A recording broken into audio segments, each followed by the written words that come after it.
Hello my dear students, welcome to my YouTube channel maths planet.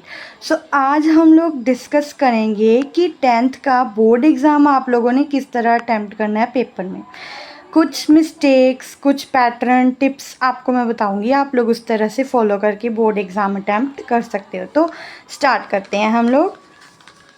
सबसे पहले है हमारे पास प्रॉब्लम्स। जो हमें प्रॉब्लम्स आती हैं पेपर अटैम्प्ट करने में, वो प्रॉब्लम्स क्या हैं, पेपर अटैम्प्ट कैसे करना है, कैलकुलेशन हैक्स क्या क्या हैं, सिली मिस्टेक्स जो हो जाती हैं उनको किस तरह से सॉल्व करना है, टाइम मिसमैनेजमेंट, टाइम को मैनेज किस तरह करना है, पेपर प्रेजेंटेशन हैक कि पेपर को लिखने की भी क्या प्रेजेंटेशन होती है, न्यू क्वेश्चंस या ब्लैंक्स।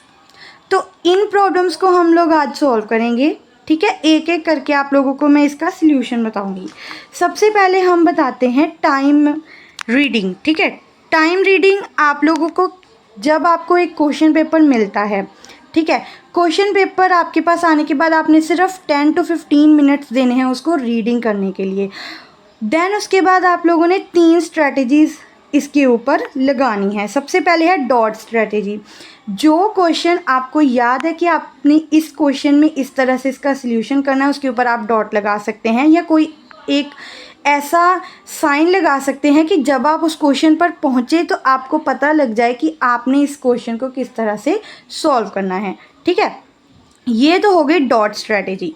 ठीक है ना, कि डॉट स्ट्रैटेजी हमने किस तरह से सॉल्व करनी है। उसके बाद है और क्वेश्चंस। सबसे पहले आप लोगों ने और क्वेश्चंस की तरफ ध्यान देना है कि जो क्वेश्चंस आपको और में दिए गए हैं वो आप लोगों ने किस तरह से सॉल्व करने हैं। ये ना हो कि आप लोग जब क्वेश्चन पर पहुंचो, जैसे कि आप लोगों ने सैम्पल पेपर्स देखे हैं, कुछ सैम्पल पेपर्स में आप लोगों को चॉइसेस मिली होती हैं, बहुत सारी चॉइसेस होती हैं आजकल।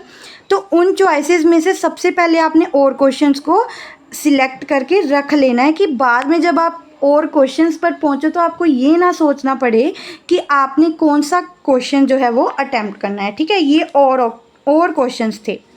उसके बाद है सिलेक्ट सेक्शन। सेक्शन को भी सबसे पहले सिलेक्ट करना पड़ता है।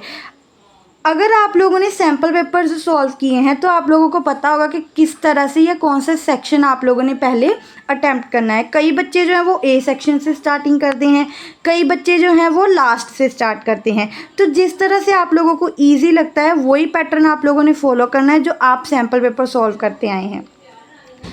ये ना हो कि आप लोग पेपर में जाकर वहाँ पर और ही नया तरीका अपनाए, तो इस तरह से आप लोगों का जो पेपर है वो कन्फ्यूज़न हो जाता है और कैलकुलेशन भी सही से नहीं हो पाती। तो हमेशा सिलेक्ट क्वेश्चन ध्यान रखना है। देन है कैलकुलेशन हैक। कैलकुलेशन हैक हमारे पास सबसे पहले तो स्टे काम।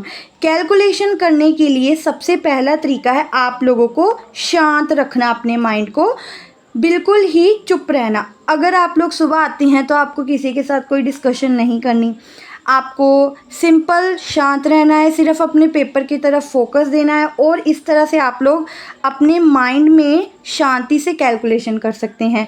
ये तो थी स्टे काम। ठीक है, कि ये आपने किस तरह से अटैम्प्ट करनी है, शांत रहकर कैलकुलेशन करनी है। और एक है रफ़ वर्क स्ट्रेटेजी। कई बच्चे जो है रफ़ वर्किंग करते हैं। रफ़ वर्क हमेशा आप लोगों को लास्ट पेज पर करना है। कई बच्चे यहाँ साइड्स में लाइन लगा के यहाँ पर अपना रफ़ वर्क करना शुरू कर देते हैं, बट ये बिल्कुल ही गलत हो जाता है। ये अगर आप लोग करेंगे तो ये बैड इफ़ेक्ट पड़ेगा। बोर्ड का जो आपका चेक करने वाला होगा वो इसको बैड इफ़ेक्ट मानेगा, तो वो आपको मार्क्स भी उसी हिसाब से देगा। ठीक है ना, तो हमेशा जो रफ़ वर्क है वो लास्ट पेज पर होना चाहिए। लास्ट पेज पर करने पर आपको कोई कुछ नहीं बोलेगा, कोई आपको कोई प्रॉब्लम नहीं होगी, वो सब लोग करते हैं। ठीक है ना, तो यहाँ तक थे आप लोगों के कि आपने टाइम रीडिंग देनी है, कौन कौन सी स्ट्रेटजीज़ के साथ आप लोगों ने क्वेश्चंस करने हैं, कैलकुलेशन हैक बताया मैंने। नेक्स्ट हम लोग चलते हैं टाइम मैनेजमेंट पर। नेक्स्ट है हमारे पास टाइम मैनेजमेंट। टाइम मैनेजमेंट में भी आप लोगों के पास 2 ऑप्शंस हैं। टाइम आप लोगों का तभी मैनेज हो पाएगा जब आप लोग ने पहले प्रैक्टिस की होगी डिफरेंट क्वेश्चंस की।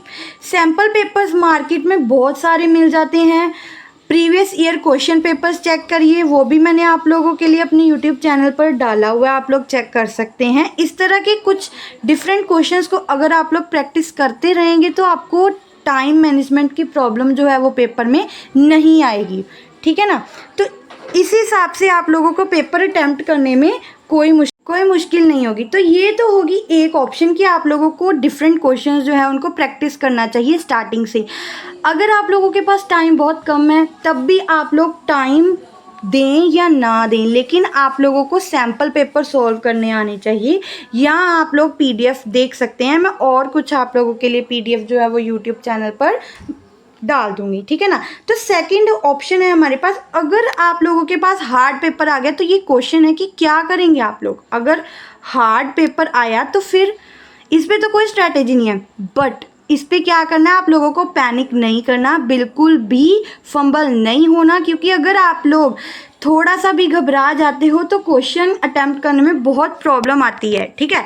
क्वेश्चन अटेम्प्ट नहीं कर पाओगे क्योंकि आप लोगों को ये लगेगा कि ये क्वेश्चन बहुत हार्ड है, ये पेपर बहुत हार्ड है, ये आप लोगों से सॉल्व जो है वो नहीं होगा। तो क्या है इसका, अगर आप लोगों को इस तरह से कुछ आ भी जाता है तो आप लोगों ने पैनिक नहीं करना है। अगर ये हार्ड है पेपर तो एक आपके लिए नहीं है, पूरे स्टूडेंट्स के लिए है। जो बच्चे बोर्ड एग्ज़ाम अटेम्प्ट कर रहे हैं सभी बच्चों के लिए ये पेपर हार्ड है, तो कोई एक बच्चे के लिए तो ये नहीं है ना। तो इसी वजह से नो पैनिक, ओके, जस्ट काम and do your own answers, okay. So next है प्रेजेंटेशन टिप्स। अब प्रेजेंटेशन किस तरह से आपने देनी है, बोर्ड के पेपर में हमेशा आप लोगों को प्रेजेंटेशन का ही ध्यान रखना है। अगर आपकी प्रेजेंटेशन टिप्स क्लियर होंगी तो आपके मार्क्स फुल भी आ सकते हैं। आपको कोई नहीं रोकेगा कि आप किस तरह से पेपर अटेम्प्ट कर रहे हैं, किस तरह से नहीं कर रहे, बट आप लोगों की प्रेजेंटेशन बहुत नीट एंड क्लीन और स्टेप बाय स्टेप होनी चाहिए। जैसे कि मैंने आपको बताया, अगर आपको कोई प्रॉब्लम सम आता है, कोई आपको क्वेश्चन मिलता है, तो आप लोगों ने सबसे पहले गिवन बताना है, टू प्रूव बताना है, फाइंड बताना है, ठीक है ना। तो ये लिखना बहुत ज़रूरी है। अगर आप ये लिखोगे ना दोनों चीज़ें, तो आपकी प्रेजेंटेशन देखकर जो चेकर है ना वो बहुत ही इम्प्रेस हो जाएगा और वो कहेगा कि इतना अच्छा पेपर, वो अच्छे मार्क्स ही देगा आपको। सेकंड है, अगर आपके पास कोई क्वेश्चन है जिसको आपने सॉल्व करना है, उसके लिए सबसे पहले आपको फॉर्मूला लगाना है, यूनिट लिखनी है, ठीक है। यूनिट लिखने के बाद आपको आंसर, जो आंसर है उसको आपने हमेशा बॉक्स में देना है। अगर आप लोग बॉक्स में देंगे तो ही जो चेकर है, मान लो एक एग्जांपल ले लेते हैं हम इसकी, अगर आपके पास आंसर आता है 10 सेंटीमीटर तो इसको आपने बॉक्स में लिख दिया, तो ये ही अकेला आंसर वो देकर अट्रैक्ट होगा और चेक करके फुल 5 आउट ऑफ 5 मार्क्स देकर नेक्स्ट क्वेश्चन पर चला जाएगा। तो ये इफेक्ट पड़ता है आपकी प्रेजेंटेशन टिप्स का। नेक्स्ट है, अगर आपको एंगल डिफाइन करना है, ठीक है ना, अगर आपको एंगल डिफाइन करना है तो एंगल डिफाइन करने के लिए अगर आपको कोई ट्रायंगल चैप्टर में से क्वेश्चन आ जाता है, सबसे पहले एंगल डिफाइन करना याद ना भूलें।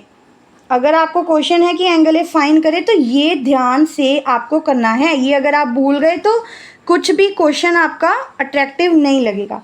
नेक्स्ट, जैसे मैंने आपको बताया था पिछले पॉइंट में कि रफ वर्क हमेशा लास्ट में करना है। अगर आप साइड बाय साइड करोगे तो वो थोड़ा बहुत ही बैड इफेक्ट डालेगा, वो आप लोगों के लिए अच्छा नहीं होगा।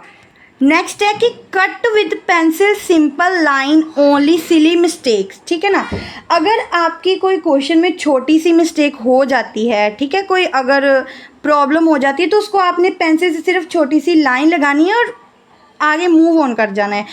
सिली मिस्टेक्स को इतना ज़्यादा आप लोगों ने इस तरह से ऐसे ऐसे नहीं करना, ये भी बैड इफ़ेक्ट डालता है, ठीक है ना। तो लास्ट और फाइनल टिप्स क्या हैं हमारे पास कि बोर्ड एग्ज़ाम में कोई क्वेश्चन आप लोगों ने खाली नहीं छोड़ कर आना। अगर आप खाली छोड़ कर आए तो उसका मार्क्स कौन देगा, वो कोई भी नहीं देगा।